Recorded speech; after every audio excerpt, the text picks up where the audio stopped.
सवा लाख से एक लड़ाऊं तबे गोविंद सिंह नाम कहाँ। सवा लाख से एक लड़ाऊं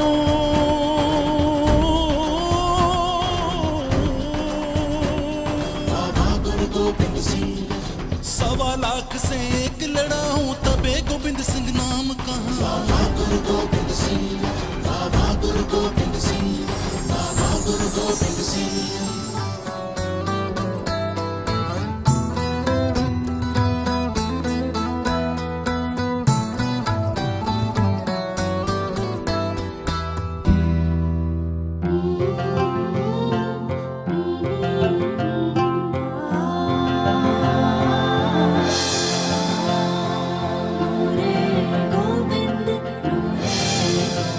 ये साखी है सिख धर्म के 10वें गुरु साहिब कमाल गुरु गोविंद सिंह महाराज जी की, जिन्होंने खालसा पंथ की स्थापना की। कई दिनों की लंबी यात्रा के बाद गुरु गोविंद सिंह जी, माता नानकी जी, माता गुजरी जी और कृपाल चंद जी जब लखनऊ पहुंचे तो सारे शहर में खुशी की लहर दौड़ उठी और वहां के लोगों ने उन सब का भव्य स्वागत किया।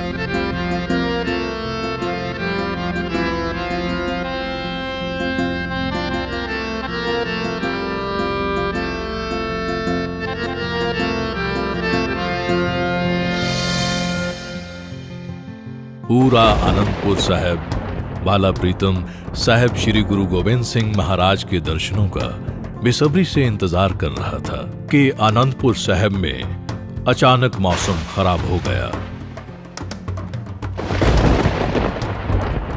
बारिश और तूफान थमने का नाम ही नहीं ले रहे थे। गुरु तेग बहादुर जी ने कृपाल चंद जी को कुछ दिन और लखनऊ में ही रुकने का संदेशा भिजवाया।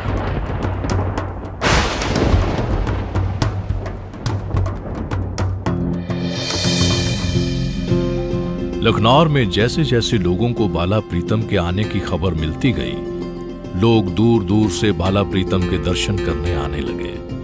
पूरे लखनऊ में मेले जैसा माहौल हो गया था।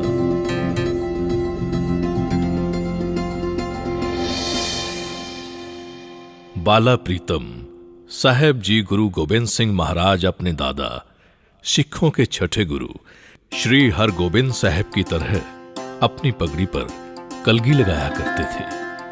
कलगी की वजह से रब्बी नूर बाला प्रीतम साहब श्री गुरु गोविंद सिंह महाराज को सच्चे पातशाह कलगीधर के नाम से भी जाना जाता है।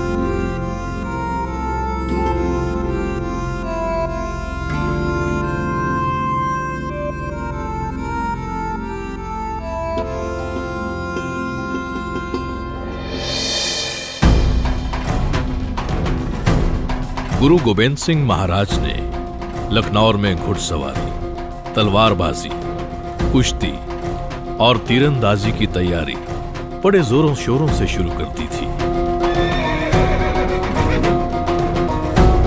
गुरु जी जब घुड़सवारी किया करते थे तब वहां के लोगों को उनमें उनके दादा श्री हरगोबिंद साहब जी का रूप दिखाई देता था।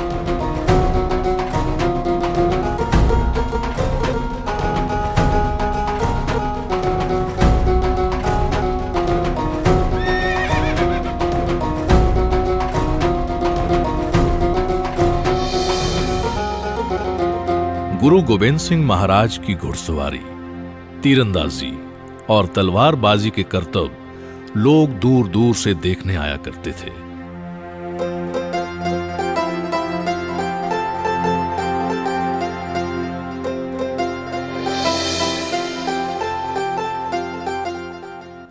करनाल के थस्का गांव के सैयद पीर भीकन शाह, जो गुरु जी के प्रकाश के समय उनके दर्शन के लिए पटना भी गए थे, उन्हें जब ये खबर मिली कि बाला प्रीतम लखनऊ में आए हुए हैं तो वो उसी वक्त अपने मुरीदों को लेकर गुरु साहब के दर्शन करने लखनऊ पहुंच गए।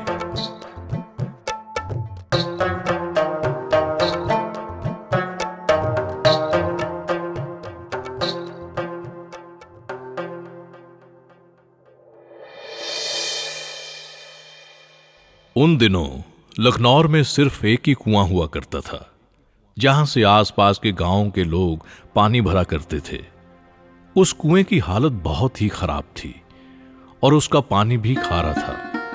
लखनऊ की संगत ने माता गुजरी जी से प्रार्थना की कि वो गांव के लिए एक नया कुआं बनवा दें। माता गुजरी जी ने वहां पर एक नया कुआं बनवाया, जिसका पानी बहुत ही मीठा था।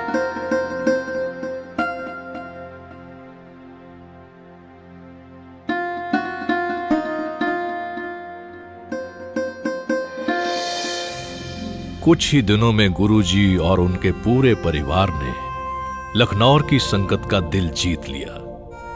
गुरुजी इस यात्रा के दौरान जहां पर भी रुकते थे, वहां के लोग उनके मुरीद हो जाते थे।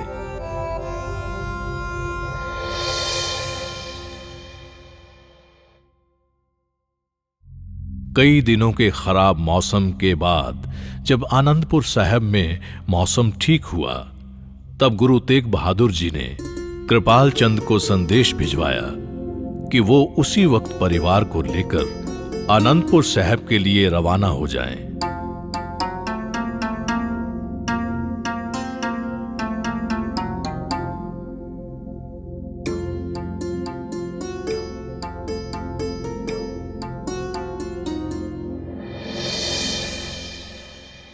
गुरु जी के लखनऊ से जाने की खबर जैसे ही वहां की संगत को मिली, तो वो सब लोग उसी वक्त गुरु जी को मिलने पहुंच गए। वहां के लोगों को बाला प्रीतम साहब श्री गुरु गोबिंद सिंह महाराज से कुछ ही दिनों में बहुत लगाव हो गया था।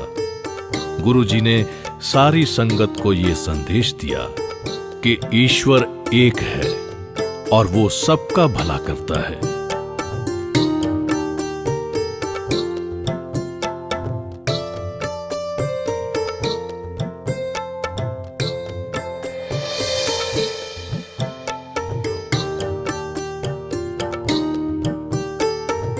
कई महीनों की लंबी, कठिन परंतु यादगार यात्रा के अंतिम चरण में गुरुजी लखनऊ की संगत से विदा लेकर अपने परिवार के साथ आनंदपुर साहब की तरफ रवाना हो गए।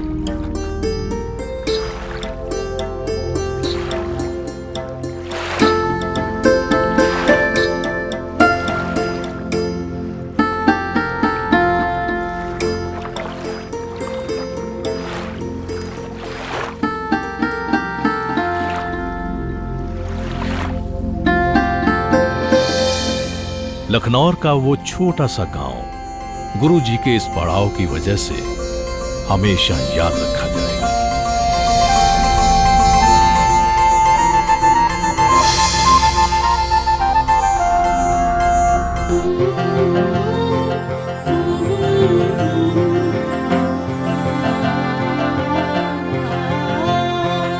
आज्ञा पई अकाल की, आज्ञा पई अकाल की, तबे चलायो पंथ। सब सिखन को हुक्म है गुरु